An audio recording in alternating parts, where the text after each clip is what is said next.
Assalamualaikum warahmatullahi wabarakatuh. Selamat datang di channel YouTube Kisah Sahabat, kisah Islami penuh inspirasi. Kisah sahabat Abu Dzar Al-Ghifari dari kaum perampok menjadi pahlawan pembela Islam. Bani Ghifar dikenal sebagai kelompok perampok yang kejam. Mereka dijuluki sahabat malam dan kegelapan karena mereka akan merampok siapa saja yang dijumpainya. Maka siapapun yang tersesat di malam hari dan bertemu dengan mereka yang akan mengalami nasib yang buruk. Namun di antara orang-orang Ghifar yang keras, ada seorang yang dipilih Allah Subhanahu wa Ta'ala untuk mendapatkan hidayah Islam. Dialah Jundub bin Junadah yang dikenal dengan nama Abu Dzar Al-Ghifari. Saat zaman jahiliyah, hati Abu Dzar sudah cenderung kepada kebenaran. Dia menolak menyembah berhala. Dia punya keyakinan terhadap Rob yang maha besar. Berbeda dengan orang-orang Mekah lainnya yang menyembah para berhala. Ketika suatu hari Abu Dzar mendengar kabar adanya seorang nabi dan rasul di Mekah, bersegeralah dia melangkah menuju Mekah. Dia berjalan melewati panasnya padang pasir demi berjumpa dengan manusia pilihan Allah Subhanahu wa Ta'ala. Abu Dzar memasuki Makkah dengan menyamar.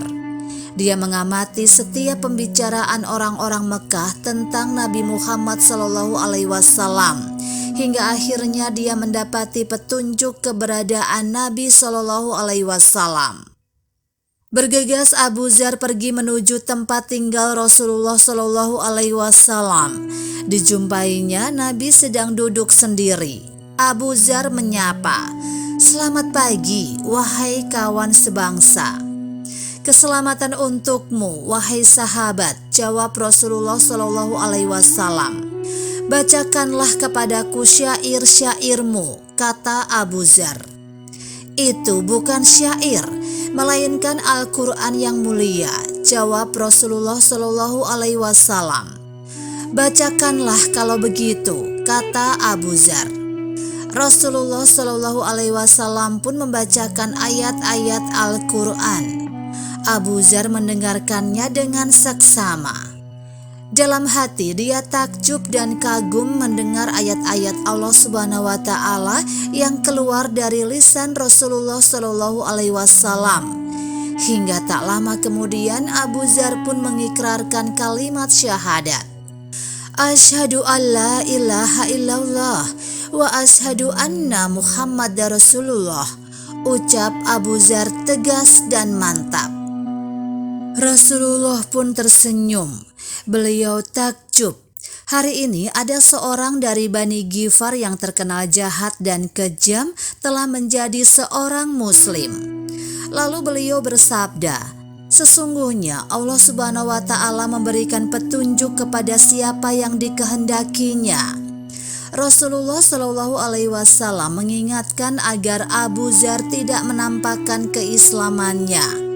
Karena waktu itu Rasulullah SAW masih berdakwah dengan sembunyi-sembunyi. Jika diketahui orang-orang musyrikin Makkah, pasti Abu Dzar akan dianiaya. Abu Dzar bertanya, "Wahai Rasulullah SAW, apa yang harus aku lakukan?" Rasulullah SAW menjawab, "Kembalilah kepada kaummu sampai ada perintahku nanti." Namun Abu Dzar tak ingin berdiam diri. Dia ingin menyampaikan keislamannya. "Demi Allah, aku tidak akan kembali hingga meneriakkan Islam di dalam masjid." Lalu Abu Dzar melangkah menuju Ka'bah. Di sana dia menyerukan kalimat syahadat. Inilah seruan pertama kalimat syahadat di dalam Masjidil Haram. Maka orang-orang musyrik Makkah pun marah. Abu Dzar dianiaya hingga pingsan. Hal ini terjadi beberapa kali. Hingga akhirnya Rasulullah Shallallahu Alaihi Wasallam mengutus Abu Dzar untuk pulang ke kaumnya, Bani Ghifar. Abu Dzar pun menurut. Abu Dzar berdakwah kepada kaumnya hingga seluruh Bani Ghifar memeluk Islam. Abu Dzar juga mengajak Bani Aslam untuk memeluk Islam. Ketika Rasulullah dan kaum muslimin Makkah berhijrah, Abu Dzar pun memimpin Bani Ghifar dan Bani Aslam berhijrah ke Madinah. Rasulullah Shallallahu Alaihi Wasallam menyambut kedatangan kedua suku ini dengan gembira. Beliau bersabda, suku Ghifar telah diampuni oleh Allah Subhanahu wa Ta'ala. Suku Aslam telah diselamatkan oleh Allah Subhanahu wa Ta'ala.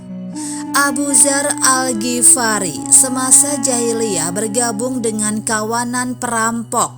Setelah menjadi muslim, dia menjadi pejuang dan pembela Allah Subhanahu wa Ta'ala dan Rasul-Nya. Dia berperang di jalan Allah Subhanahu wa Ta'ala. Dia berdakwah meneguhkan kalimat Allah. Hingga akhir hayatnya, Abu Dzar tetap kokoh dengan keimanan yang Demikianlah kisah sahabat yang dapat kami sampaikan.